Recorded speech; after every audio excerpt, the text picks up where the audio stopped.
welcome to another podcast starring Wes, my boy Wes. Plot twist. What's up, Wes? Wes Unfiltered. Hey, man, I want to thank everybody that has been joining us along this journey. Today is going to be an amazing one.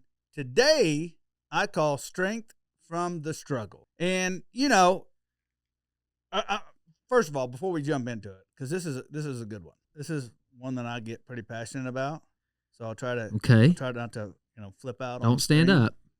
I won't stand up. I won't go crazy. But as you guys know, we don't charge for any of these podcasts. We don't run ads. So if you like what you're hearing, what you're seeing, if you would, please share us on social media. Tag us at Kosmo Unfiltered. We would love for you to spread the word and help get this out to the masses. So that's your price of admission, right? Did you say the masses or them asses? The masses. Them asses. Probably, with my Okie accent, it does sound like them asses. The masses. I've never noticed that before until just now. Oh my gosh, it sounds exactly like. You put an accent on the wrong syllable. Hold on. Let me do it again. I sound like Teeter, huh? From Yellowstone. Get it out to the masses. Get it out to the masses. That was it. Boy, that was big. That's different. I said both of them. Okay. You figure that out. That one's we'll think about that. There's mysteries everywhere in life. That's one of them. Well, I'll just jump right into it. Strength from the struggle. What I mean by that is storms in your life are for certain. I heard it said this way. You're either going into a storm, in a storm, or coming out of a storm. And it seems like this is life. This is the what would the word I'd be looking for? This is almost the constant. Yeah, the constant. Plan on it.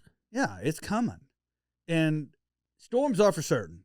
We all have one. Many of you may be out there right now in a storm, coming out of a storm, or you're about to go in a storm. And I tell you what, for me, when I know I'm about to go into a storm, I'm the type of person, I don't shy away from it. I just want to get in it, get through it, and get out of it as soon as possible. Does that make sense? ASAP. Are you in a storm? Am I in a storm? I don't think I am. At the moment. I don't think I am either. I feel like I came out of a storm, and now I'm, it's like you're sitting there waiting for the next one. Sure. Yeah, no, I don't think I'm in a storm. I when you ask that, I think back to ones I have been in. Like that, I remember that. But yeah. No, I can't say I'm in one now. So I think back to like there's been obviously multiple storms in my life, but the one that was the most groundbreaking, most life-changing is to when I got burned. Yeah. That was a storm. That was a long one. And I didn't understand when I was in that storm that I needed to trust in the process. And I think most people don't understand trust in the process. And it's hard to do if you don't have a game plan for the storm. Yeah. Like no one does, right? No one prepares for, the loss of a loved one. And gosh knows it's going on like crazy now. No one, I just don't think we prepare for it well. Yeah, that and I think when you talked about a storm and I was thinking about a boat, I was thinking about the Titanic. Remember the end of the movie where when the boat's going down, you see what everybody's priorities are? Yeah. Like people are, and you're thinking, oh my gosh, what's he doing?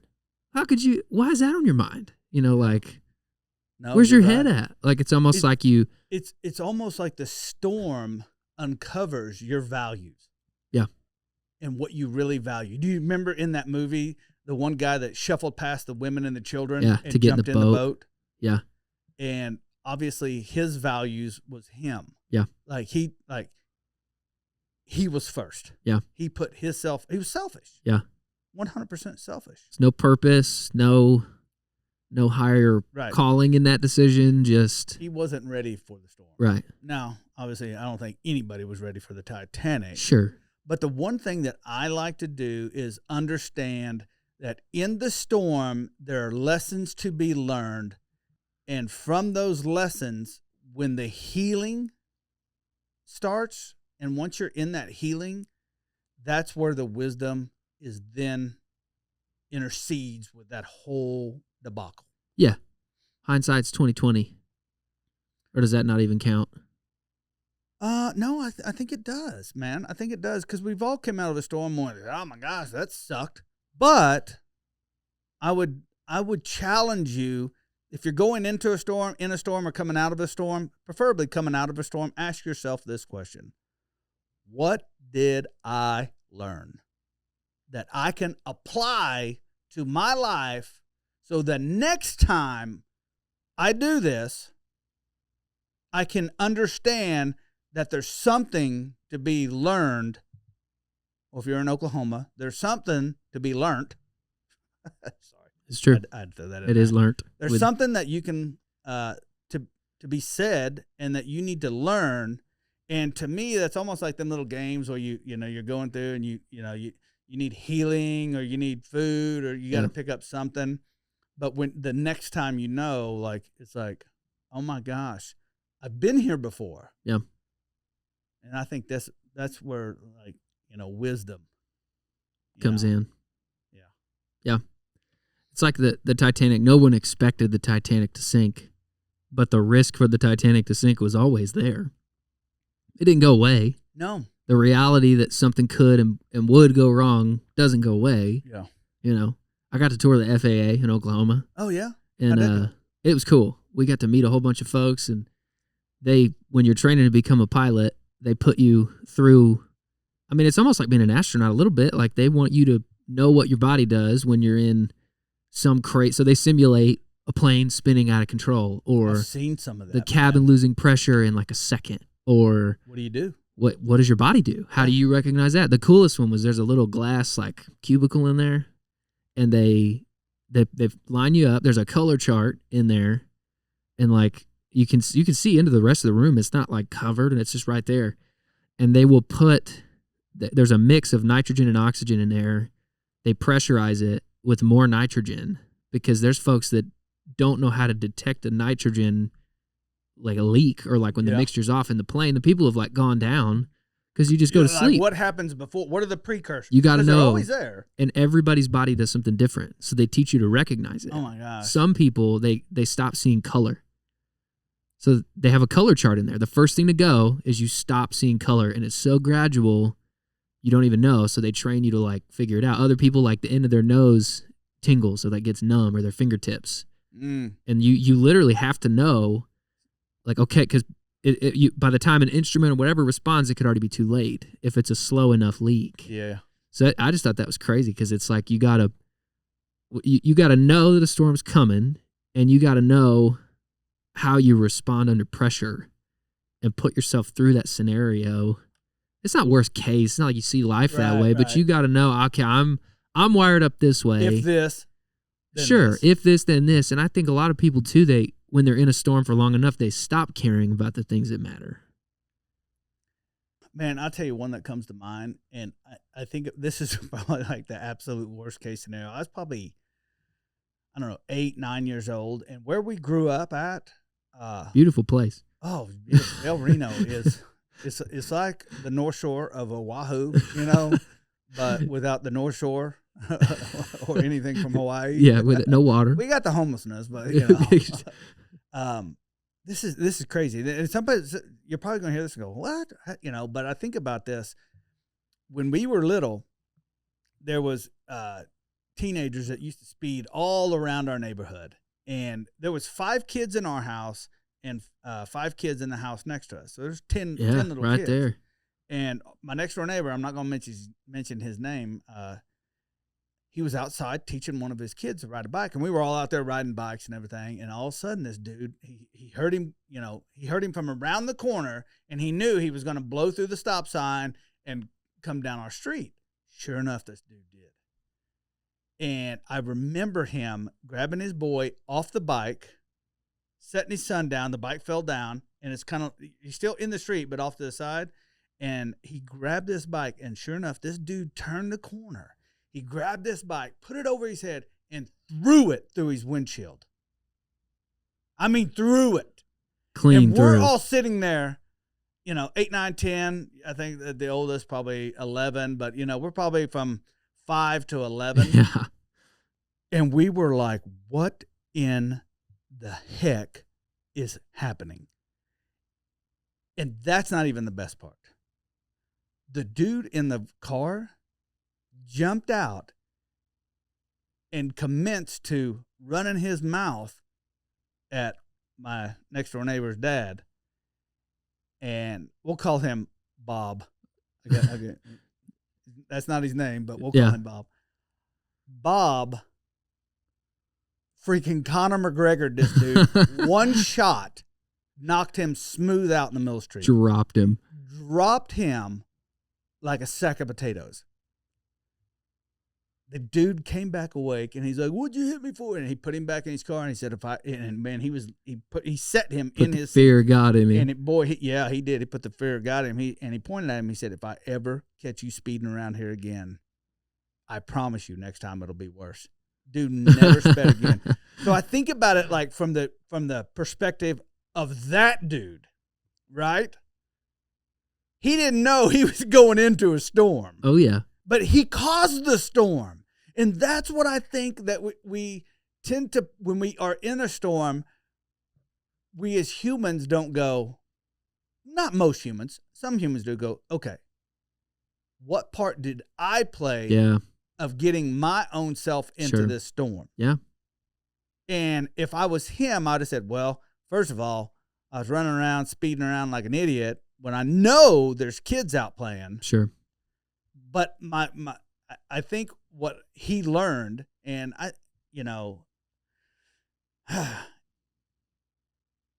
you can either learn the lesson or be taught the lesson. Sure. I would rather learn the lesson from somebody else that's already been through the storm, tell me about it, and then, But I think for him, he learned, well, I know if I enter this storm again, this dude's going to sock me in the face. So, okay. That guy left there with so much more wisdom than he had 30 seconds before that. I don't know. It's a crazy story. And maybe he had kids later in life. He was like, I understand why that old man pulled me out of the car, And it's happened to me. I've treated people a certain way in life. And then I grew up and had kids, and I got put in this situation. And I thought, oh, my gosh. Now I get it.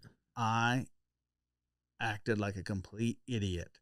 So, in that scenario, 2020, It's true. Hindsight is 2020. Hindsight's 2020, 2022.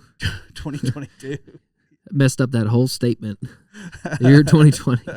The best meme I saw when all this COVID started was the Mad Dog 2020. We were warned. Yeah. I think you showed me that. Well, I sent you a picture of they had all the flavors. Yeah. It's at that gas station in Stillwater, Oklahoma. Oh, my God. Cowboy Travel Stop. They got every shade of Mad Dog you could want. Ugh. It's like grape and pomegranate and the only thing worse than that is 99 bananas. Ooh, see, I've never seen that or had it. I haven't had Mad Dog either, but don't ever, if you ever run across it, just turn and walk away. Go the other way. Turn and walk away. So the storm's over. What do you do then? I think at that point, for me, this is what I like to do. I like to reflect. And believe it or not, I'll even journal. Now, I don't write it on paper. I'll type it out. Yeah. And I'll go, okay, what? Help me understand. And when you can start back at the beginning, then you can start, remembering things like, okay, I did that. I own that. Yeah. I need to take responsibility for that. And unfortunately, in our world right now, the one that we live in, is we are teaching one another to be victims. Yeah. And the victim mentality of, I didn't do this, you did this to me, or whatever, when, I like to sit back and reflect and go, okay, what role did I play in that? Obviously, getting burned, I didn't play a big role in that. but nevertheless, it happened to me for a reason. Yeah. So where are the nuggets in that storm that I can pull out and start finding strength and moving from a position of strength rather than a position of weakness? Sure. Because weakness, you know that old saying, only the strong survive, you know? Yeah. And I believe that, weak people, and I know weak people. I have weak people around me. You would say, I got weak people living in my house. No, not my house. No, I know. Not my house. My wife is anything but weak. But weak people tend to have excusitis. Mm. And everything is everybody's fault. Sure. I didn't do nothing. I'm a victim of these circumstances. And don't get me wrong, there are victims out there, real victims.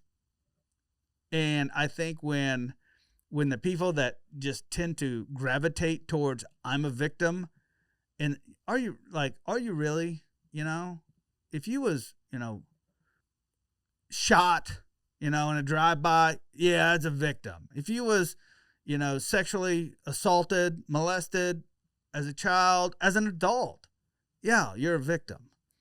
But if you didn't get the parking space at Walmart, you're not a victim, man. Get over it. So, I don't know. I don't want to go on and rant about. I digress. Yeah, I digress. That's a big word for me. That is. Thank you for throwing that out there. You're welcome. I always look like, how can I step into this and utilize it as a strength, not a weakness? Yeah. So. It's like your superpower can be like a weakness too, depending on, there's no balance. And you've heard me say this before, your greatest strength can become your greatest weakness. Yeah. If you're not careful. It's not checked. Yeah, if it's not checked. So, well, man, that was a lot. It was. Got my heart rate up a little bit. Did it? So, hey, man, I want to thank everybody for watching. And, hey, man, if you love this podcast, like I said earlier, we don't charge for it. Share it with somebody. Tag us on social media. Leave us a comment below. What are you currently in? Are you going into the storm, in the storm, or coming out of the storm? And if you're coming out of the storm, leave me some notes. What did you learn so you can utilize it next time? And I think they're going to like the next one too, the next podcast. We waited till 17 to have the best one. Yeah, 17. Takers versus makers. Well, hey, man, I want to thank everybody for watching. And as always, make sure you hit that subscribe button, ring that bell on YouTube. Give us a follow on the podcast. Share this with somebody. And I'll catch you in the next video. Peace.